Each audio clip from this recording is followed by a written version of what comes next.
Hello everybody. Today we are going to walk through how to diagnose no water pressure. So as you can see on my main water line, I have zero pressure coming in. And so we need to figure out why don't we have pressure. So there's a couple things we're going to check today. It's our pressure switch, which is this guy here. It'll turn on and off the well pump depending on how much pressure it's showing in the gauge. And then I also have this box here, which regulates turning on the well as well as my chlorinator. So we're gonna walk through the steps to take. All right, so the first thing, when I walked down, I realized I didn't have any water pressure. I came downstairs, made sure there wasn't any water on the floor, like I didn't burst a line, the well's not running. There's several things that could be a problem.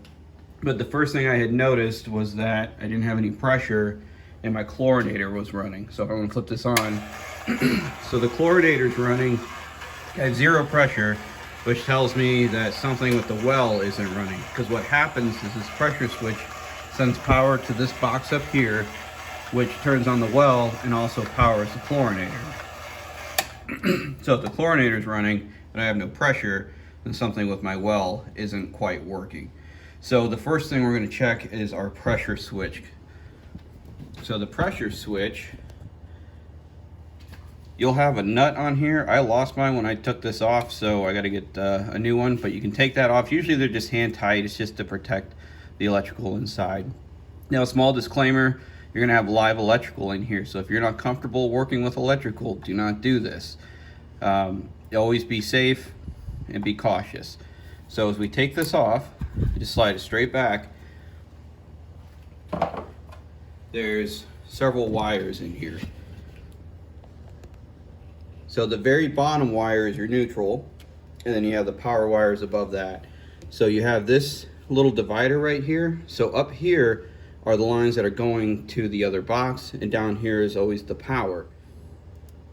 Light comes on, so I have power. That one's on, so it's sending power as well. So we have power, but for some reason, this box up here isn't sending the signal. Now, if down here you didn't have power, you need to check your breakers, and it's possible you could have a break in the line as well. So by testing that and seeing that we have power, but it's not running the well, we know our pressure switch isn't the issue. So after the pressure switch, we're gonna start looking at our box up here. All right, so now we're looking at this box to see if we're having an issue in here. So the main thing on this box, sorry, I'm trying to steady the camera here.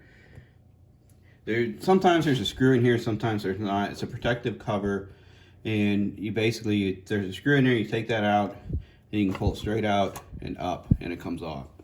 So inside this box, there's these capacitors or resistors, whatever they are, I don't really know. Automatic thermal protection must be installed in the motor. There's all this stuff. I don't know what it all means, to be honest. But what I do know is that all these little plugs that are down here plug into the ones up there. So the red, yellow, and black are the power for the well. And then the ones on the other side are the power in and the power that runs to my chlorinator over here. So as we look at this, what we want to do is test our continuity of the well.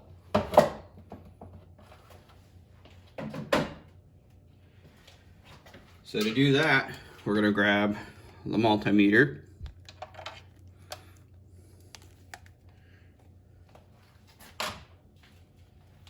All right, and I got mine set so that it's on this X10. Now, if you put the two things together, you'll see it goes up all the way because it's a pure connection. So what we want to do is test the continuity of these wires here. So to do that, I'm going to put a lead on the black one and then on the red one. And hopefully you can see that it went up. And I'm going to test the yellow one. All right, so we're getting power or a continuity, so there's not a break or short in our line. So we know that much, and we know there's getting power sent to it because we already tested our pressure switch. So that tells me that we have an issue with those capacitors that are on the lid. At least that's what I'm hoping. Because if that all checks out as well, then it's an issue with the well itself, and that's going to be a more labor intensive problem that probably have to call somebody in for. So how do we know if that lid is good or not, those capacitors on that lid or resistors, whatever they are? We don't. So what I did is I went out and I bought a new one, and I'm going to put that in and see if that fixes our issue. All right, so I ran to Ace Hardware, of all places, and they had what I needed. So it's a new one. This is the cover, and it looks the same as all the as the last one that we had. So I'm going to install this. I'm not going to worry about changing out that box because it's all the same size and everything. So we're going to slide that on top, go through, kind of give it a push to make sure it's all in. And now I'm going to turn the power on. So I did have the power off while I was doing that, just because I didn't need anything to spark or get angry at us. So I'm going to flip the breakers here, and we'll see if everything kicks on. So we heard it, right? And we look at our pressure tank, and everything is filling up like it's supposed to.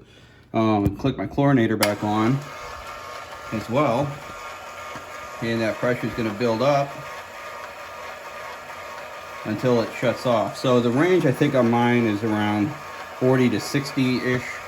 So I'm going to keep an eye on it, make sure that it fills up. The pressure goes up real fast and then it slows down while it's filling up the main tank. So I'm going to turn that off so we don't get the noise. But that's basically the simple way to test some of your pressure or your well issues if you don't have any pressure. A lot of times I've had to replace this before.